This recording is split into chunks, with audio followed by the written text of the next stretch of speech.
Hello, boys and girls. Tony P, two from the trunk, coming at you again from the basement, the bunker, the underground of Casa de Perla.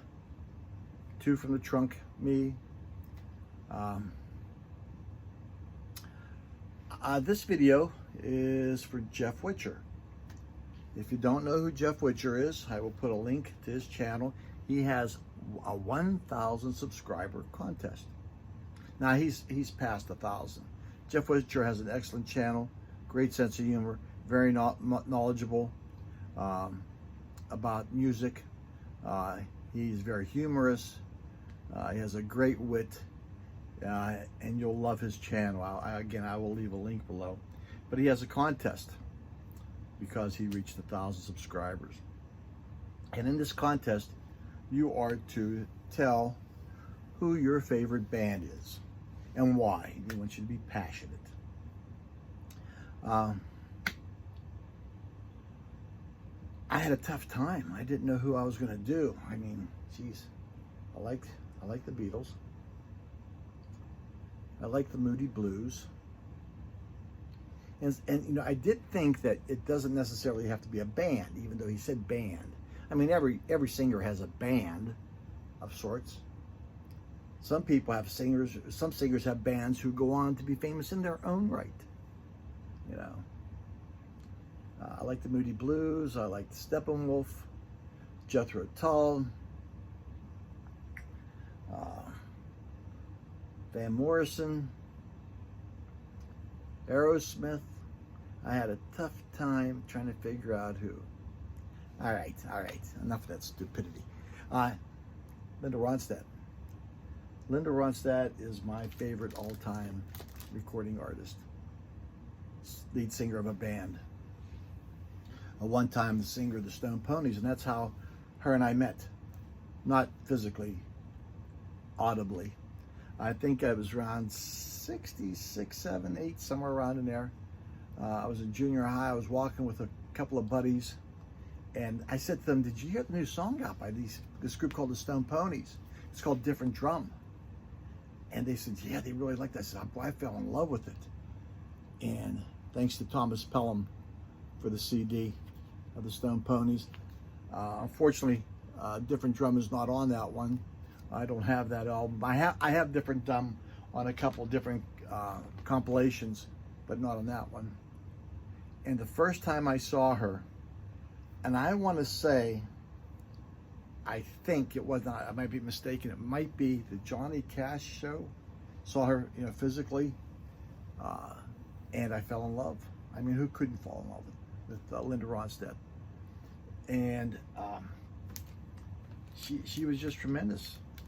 The Different Drum, oh my God, what a voice, you know. And I think early on she didn't even get into her full potential. I think that, you know, she's still holding back some, and I think she was even searching for her niche. Where does she fit? Is it country? Is she going to be rock? And I think she was the right person at the right time.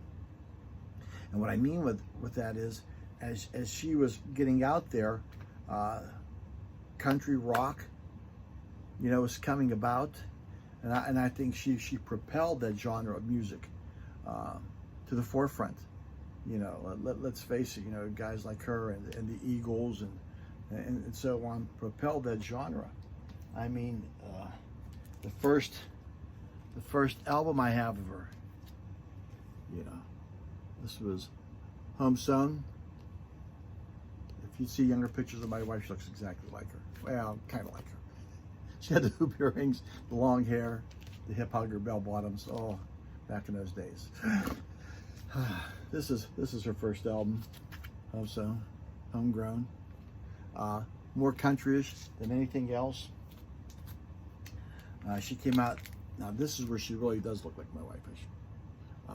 Silk purse, really good, and she believed in recording good music, and that's why she's done a lot of covers. And people always sort of, you know, belayed her, boo-hooed her because she had covered a lot of songs, but she likes good music. And she would make those covers her own. and I talk about this often. If you hear the Bruce Springsteen song, If I Should Fall Behind, listen to his rendition. Listen to Faith, I forgot what her last name was, the country singer.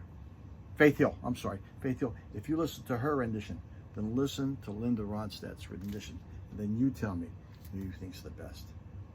And if you don't get a little teary-eyed when you listen to that, shame, shame, shame, everybody knows your name. But Linda Ronstadt, these are all studio albums, by the way. This, of course, is a reissue. I can't find an original. I probably could. I got the reissue. It's okay if it doesn't matter. Good albums. They're all good. What's nice about this album, she just goes to different speeds, different tempos, and she makes the song hers. You know, first you're listening to this nice, smooth ballad, then you're listening to this hard rock song, and then the next thing you know, there's a country song. You know, and you know she does "I Fall to Pieces."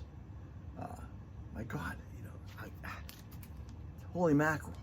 You know, what a great album this is, Linda Ronstadt. She does Linda Ronstadt "Don't Cry Now," another great album. And there's always, you know, she does the Eagles' Desperado on this one. I remember Glenn Frey and Don Henley were her backup players. They went on to form the Eagles with her blessing. And she did her song, Desperado. Silver Threads and Golden Needles in this one. What a voice, what a change of pace.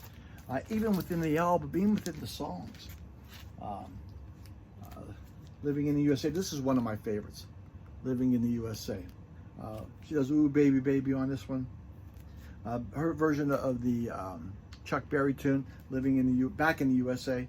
I don't want to get confused with the Beatles thing there. Then she does "Love Me Tender" on the back of this. Just wonderful. Get Closer. Let me turn it upside down so I can read some of the things to you. The Moon is a Harsh Mistress, Mr. Radio, Lies. All her albums do that. They just go bounce back and forth. Prisoner in Disguise. How can you not love that bass? This is the one that sealed the deal for me. This was 1974. A Heart Like a Wheel. You know, this is the one that you know, I liked her, but this is the one that sealed the deal. That made me go out and purchase some of her elder albums. She even tried a little bit of new wave. I think that who was the gentleman that she did the song and he got real mad? Elvis Costello.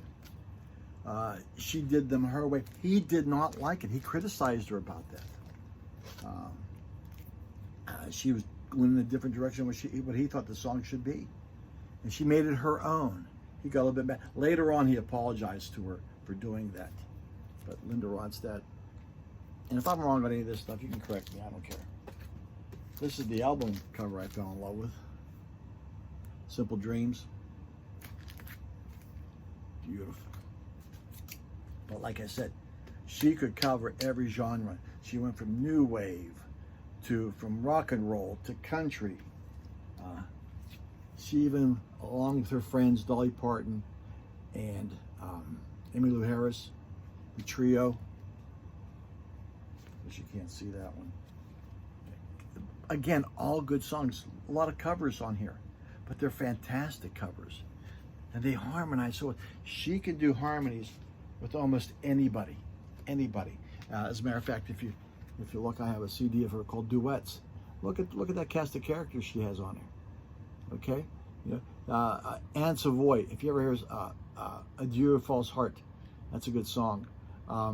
Walk Away, Renee. She does a fantastic version of that with Anne Savoy. Okay, Aaron Neville. Who else? J.D.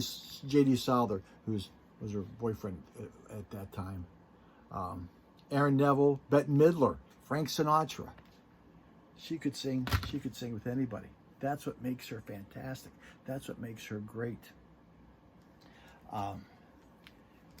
She would come out a compilation. This compilation went 7 times platinum in the United States. There is only one other singer that I think matches her strength, her enunciation, her clarity, her strength, and that's Ella Fitzgerald. And if you don't believe me, just get, I don't care how you get them, any Gershwin tune that both of them have done. And then you'll notice that they both sing the same. There's only one other person, I think, that they both have the range and the dynamics. I mean, I don't know if I have it here, or did I put it back here somewhere? Here it is behind me. You know, she leaves rock and roll and everything else and does within some arrangements with Nelson Riddle and the band. And she comes out with 3 albums that become platinum, I believe. Okay, that's a box set the first. She does songs from her Mexican heritage. Her grandfather was a band leader. Her father sang to her in Spanish.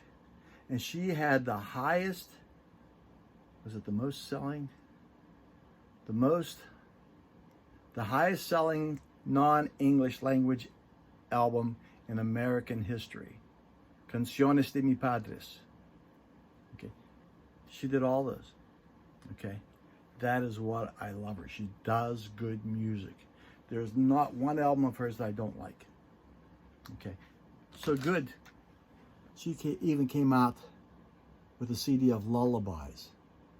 Anybody who can do We Will Rock You, the Queen song, as a lullaby is fantastic. So Jeff Whitcher, congratulations to you. And to even those people who subscribe to me, thank you very much. You don't know how much I appreciate it. It's because of you that I keep on doing this stuff. I thank you from the bottom of my heart. I've met a lot of good friends here, a lot of good people in the VC community. A lot of you who subscribe to my channel do videos also.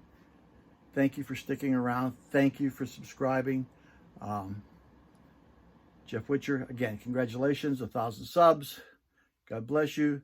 Tony P saying this: may your records all be flat. May your needle always trail true. Peace, love, rock and roll. See ya. Bye-bye.